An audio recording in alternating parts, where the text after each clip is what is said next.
guess my early career was as a portrait artist. So my father's a sculptor, and I come from an art-based family. And I was quite good at drawing people, so so I started doing that.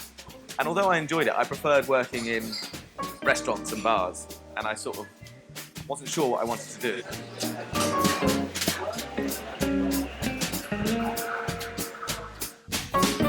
I got married to my wife Leslie, who's from Italy, and we went travelling. And we went to India for a bit, and then we went through to Melbourne in Australia.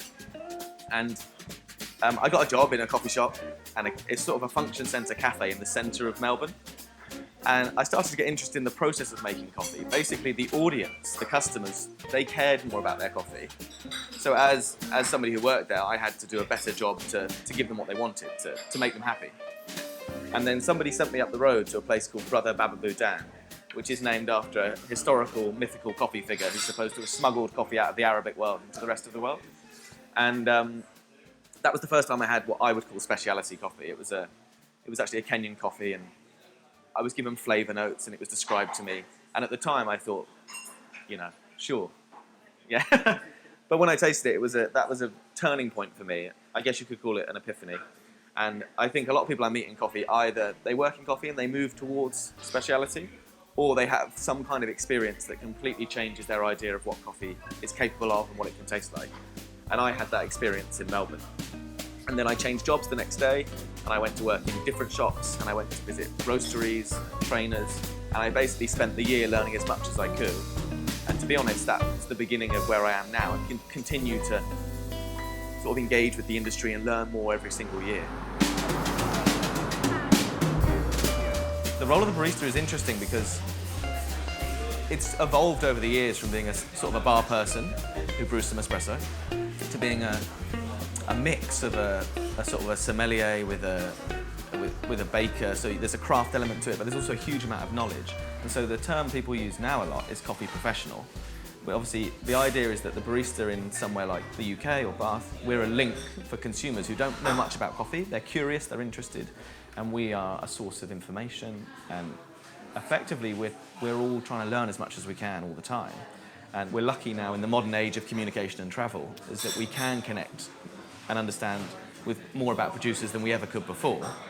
And that still means we're still all desperate to understand more about the provenance and the origin of our coffee and the way it tastes. So the more information I get from people like Ban Export and the different producers who are working together to share information, but they also then want me to understand their story and their journey, that makes my story that I can tell my customers richer and better and more fulfilled.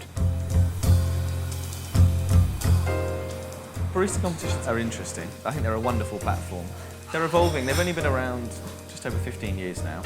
Actually, I'm stopped this year. As of this year, I won't be competing for the foreseeable future. I'd never say never, but I'm going behind the scenes to be part of a working group to sort of evolve and develop the competition. It would be naive or silly just to say that you get hold of great coffee and serve it. There's other elements to it, and there's this. Some people call it a game, but it's not really a game either because the rules aren't that well defined. It's not like a board game. It's a mixture of a game, a presentation, and I think the whole thing moves quite quickly, and really you're competing with yourself and the judges. You're competing against the competition, and although there's a lot of countries there, 54 countries, the best is not to think about all those other countries. You want to see what people are doing and what works, but ideally you need to stand up there and talk about what you think is important and what you think is valuable, and then really you're going to see how you do. So winning is amazing and doing well is amazing, but ultimately we need to embrace it as a platform to engage with a global coffee community. And although it is a game, we don't want to lose sight of what makes it so valuable by just focusing on it as a game.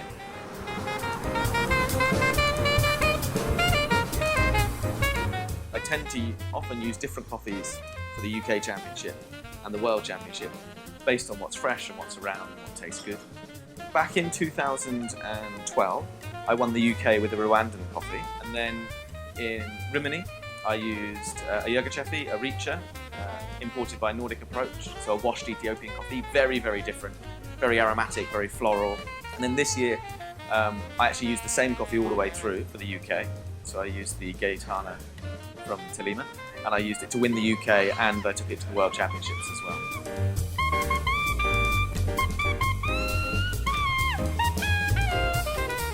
think people in coffee get excited about Colombian coffees because, you know, you don't really have a stereotypical Colombian flavour profile.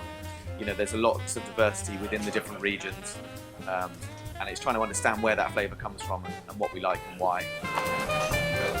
The reason I chose the Gaetana from Tolima for competition was a few reasons. First of all, I need to pick a coffee that excites me, so I have an initial reaction to it where I think it tastes amazing. Then after that isn't a sort of conceptual reasoning, an analytical reason. So what's my routine about? What am I trying to talk to the judges about? And how does this coffee's character help my story? So this year I really wanted to talk about the way the score sheet works, the way we judge coffee, the way we communicate. When people see a scoring system out of 100, they can think that it's very linear and that you have just really good and damn not very good. But obviously, we're trying to grade coffee in relation to character. We want to embrace character. You know, if my coffee I use in Rimini is really floral and aromatic and it's less sweet and it has a lighter body, that doesn't make it worse than a coffee that has big body and sweetness. We have to understand what we're trying to achieve with them. But both need to be clean, for example. And so this coffee is interesting in that it has some of what we'd expect from great espresso, but it also has a lot of what specialty coffee is defined by. Very clean, lots of sweetness, lots of complex acidity. And that has challenged the world of espresso because traditionally espresso was not born with those coffees in mind.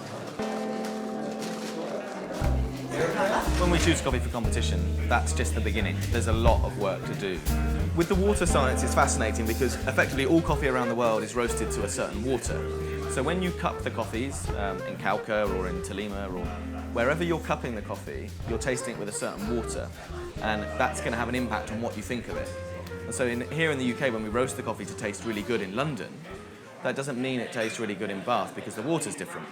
So the first thing I was looking to do was find out what the water would be like in Seattle. And Seattle's got very, very soft water, so they had to make the water for the competition. And then we actually developed a series of roast profiles so that we wouldn't lose the character of the coffee when we got to Seattle. Obviously, the worst thing would be that my coffee tasted amazing here and I loved its apple sweetness and acidity, and I didn't get that in Seattle. So we had to plan for that, basically. That's the first stage. And then for me, competition starts with the espresso, and then the other drinks fall into place. And so the signature drink is, of course, quite a difficult drink. I think it's personally quite hard to add ingredients to espresso and not make it taste bad. So you want to make something that tastes amazing.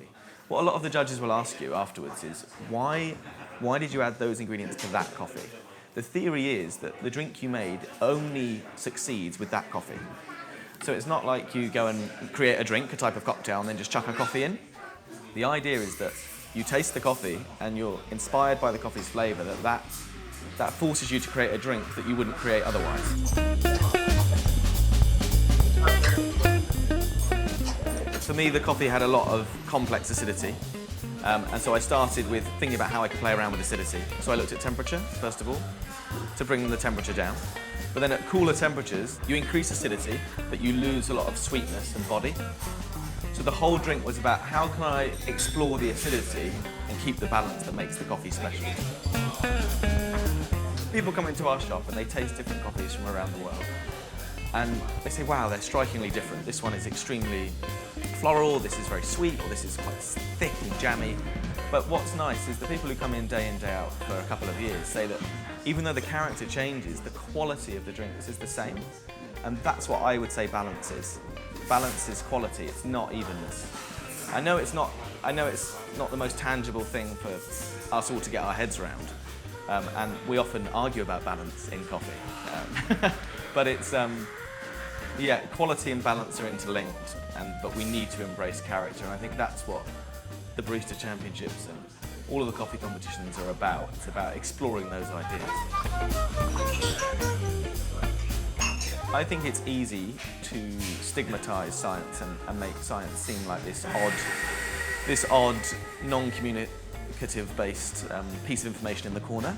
But actually, if it's used properly, at its heart, it should be both. There shouldn't be any separation. In Colombia, with a lot of the projects that Ban Export are doing, that is scientific practice. You know, it's amassing data, logging everything that's being done, and trying to draw correlations and find patterns between what works and what doesn't work to help all of the growers. That's what I find so amazing about the Ban Export setup, is that everybody's benefiting from each other. And it's the same in my end with baristaing and competitions. Although we talk about the person who invented something, it's never one person. It's always a group of people.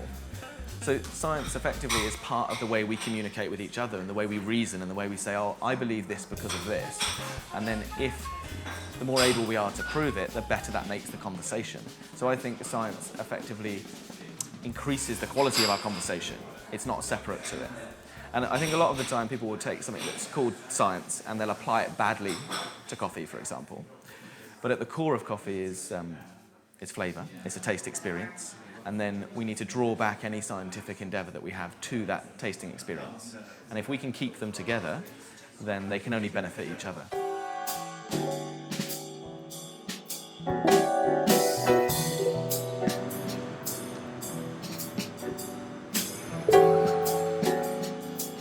I've never had a 5-year plan about where I'm going to be or what I'm going to do. When I got interested in coffee, it was quite a spontaneous thing, and I just wanted to explore it in every way I could. And I guess I'm still doing that, and that's 8 years on. And some of the things I've done I never would have expected to do. The competitions have been an amazing way to travel and meet people and engage with all levels of the coffee community.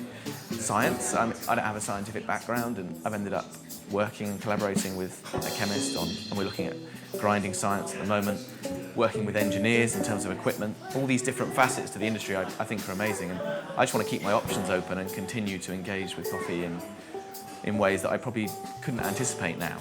With the competition itself, I'm thrilled to continue to be involved in it, not as a competitor for the time being, but in the organisation and hopefully evolving and making it the best competition it can be. I feel really privileged to have done as well as I have and be involved in the way I have. And I would encourage everybody to take part. It's a highlight in our year, it's an event where we come together, but really the competition should be reflective of what's happening in coffee. Do you know what I mean? The competition isn't about the competition, it's about coffee.